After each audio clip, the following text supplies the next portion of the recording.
Umpisa na.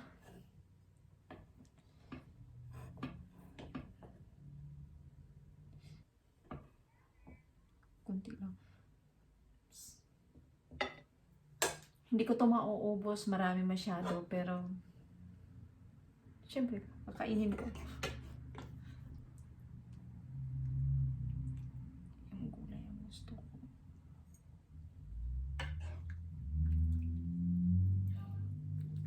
Wala pa akong kain po tayo.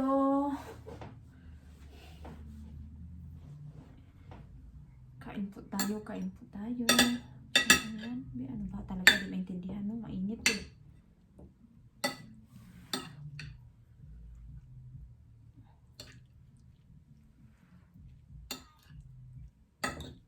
Hindi ko ito mauubos, ang dami nito. Kain po tayo dyan.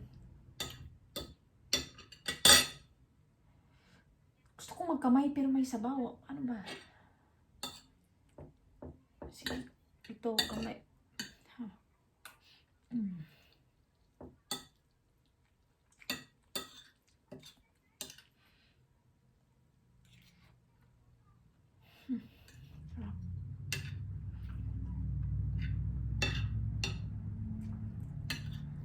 Sarap.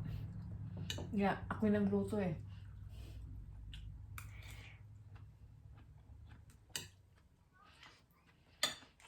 So, naisipan kong i-try magmukbang yung niluluto ko. O ba? Ano ba?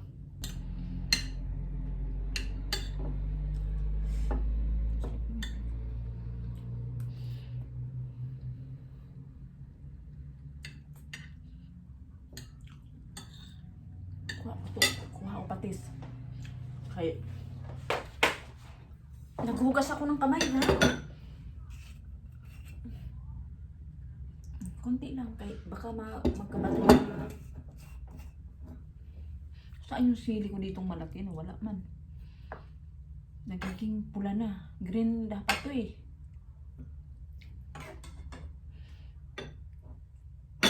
Ayaw man na durog-durog ini. Sige lang. Magkamay na ako kay. Hirap kumain na ka.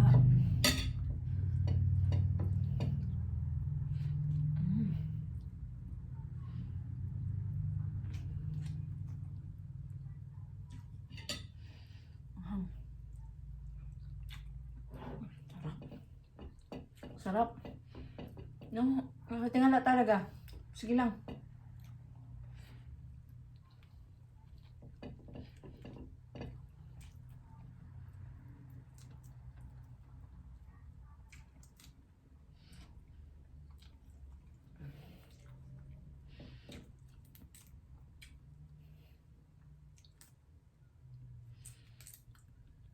Kain po tayo. Ay, sa lahat pala ng manonood ng video ko, marami pong salamat. Sa lahat na nag-subscribe, salamat po. At sa nag-subscribe din sa channel ng mga anak ko, maraming salamat.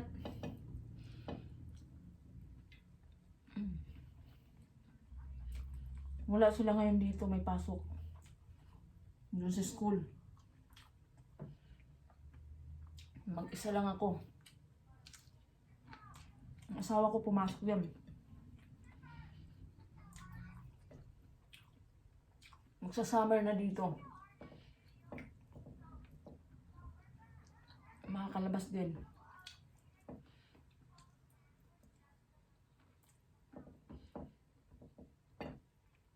Nagmumukbang ako, ha? Mukbang ba to? Parang hindi naman. Yata. Parang kain lang. Hindi ko ito maubos eh. Hindi ito mukbang pag di maubos.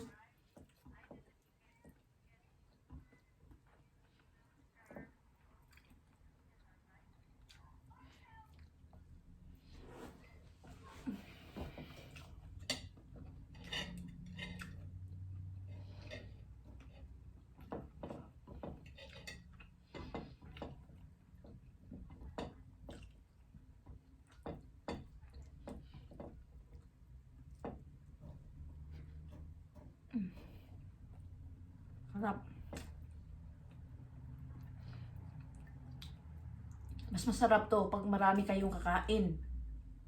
Hati-hati ba? Pero pag solo ka lang, hindi masyado. Hindi masyadong masaya. Pero, syempre, salamat pa rin, may pagkain. Daldal ko.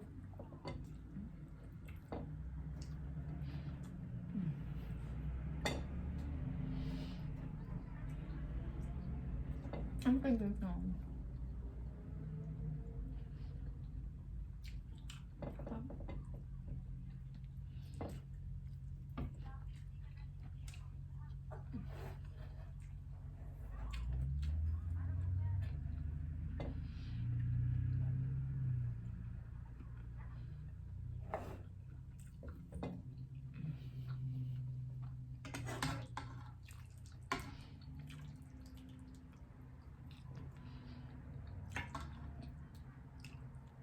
Ang anak ko mahilig sa sabaw kaya medyo masabaw yan. Dapat kung ako lang hindi ko yan sasabawin, pamantikain ko yung gata.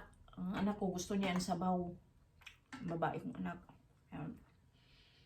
Kami lang naman dalawa nakain ito. Yung asawa ko at saka yung anak kong lalaki din nakain ng gulay. Sabaw-sabaw lang din yun. Ano ba kinakwento? Kwento ko ng kwento.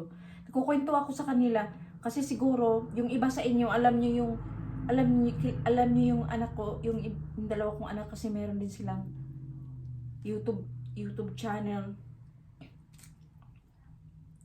Alam ko yung iba kong nagsusubscribe sa akin, nakasubscribe din doon eh. Salamat po. Diba? Sa susunod, magmumukbang kami dalawa ng bunso ko. Yung madaldal na bata, yung nagbablog na madaldal. Akala mo laging ano.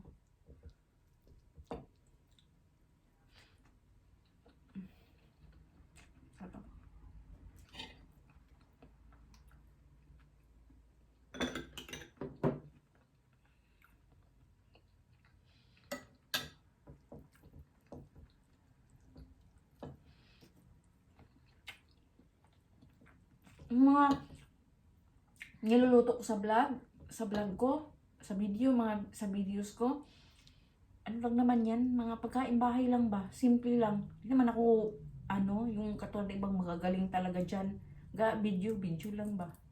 Siyempre, kaluto, pag nanay ka, alam mo yung paano magluto.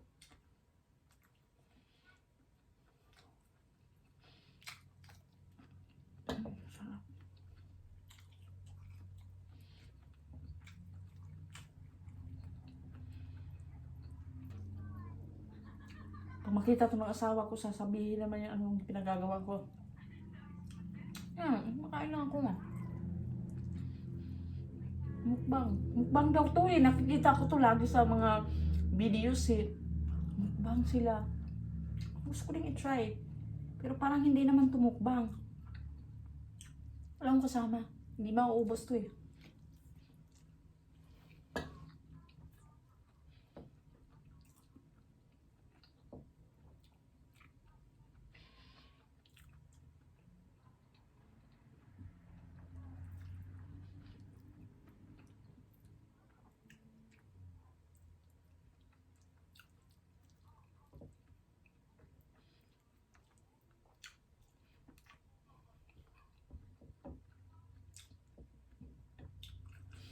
Nung nasa sa Philippines pa ako, kami ng mga anak ko, masarap kumain kasi maraming kaibigan na punta sa bahay. May kasama, nandun din yung mga kapatid ko. May mga bata, kapitbahay. Ngayon, solo lang ako. Nakakamiss din. Nakakamiss yung mga kaibigan ko. Nakakamiss pag maghanda ka ng kaunti. Tapos meron kang kaibigan na pupunta. Dito wala. Pag birthday mo, wala lang. Siyempre, masaya kasi nagkakasama na kami ng asawa ko. Unang pamilya ko. Excuse me, dumigay na ako. Excuse me. Ayun. Namimiss ko lang sa Pilipinas talaga. Pag umuwi lang talaga ako doon kay pupunta ako ng kakainin ko kaagad. Pupunta ako ng Jollibee, pupunta ako ng Mang Inasal. Yan yung mga plano ko pag umuwi.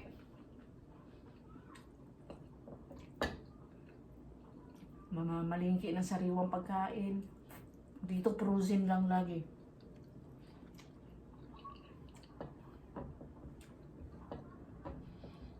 Pero yung gulay nila dito sariwa. Ano lang sa prutas, yung ano lang nila yung isda at saka isda, karne, frozen lagi.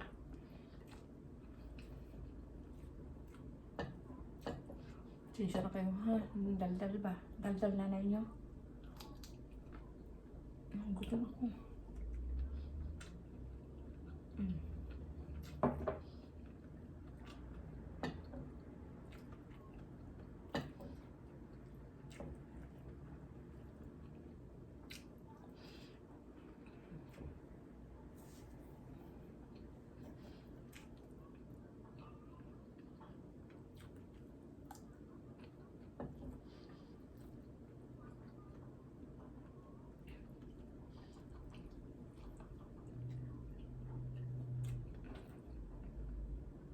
Mas marami akong nakakain pag ang ulam ko bagoong na may kalamansi, tapos sili,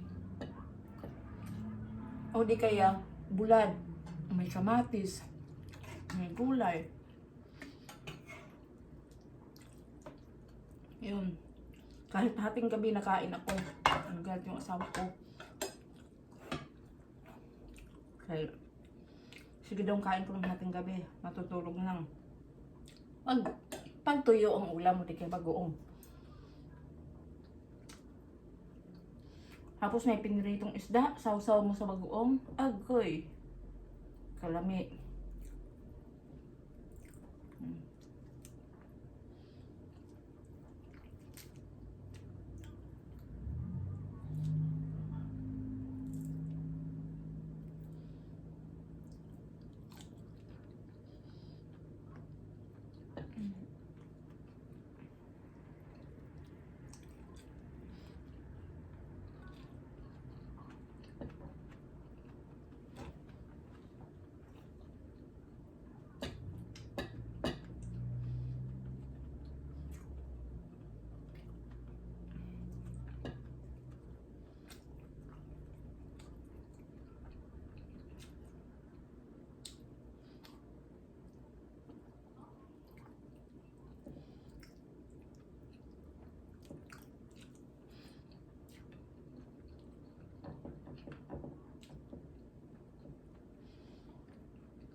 Tapos na.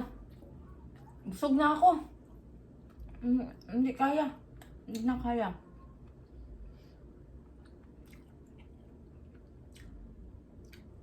Maraming salamat sa panonood ninyo. Pinanood niyo ba ako? Salamat po. Huwag niyo pong kalimutan mag-subscribe sa aking channel. At paki-subscribe din po yung YouTube channel ng anak ko, mga anak ko, Nyeman Siblings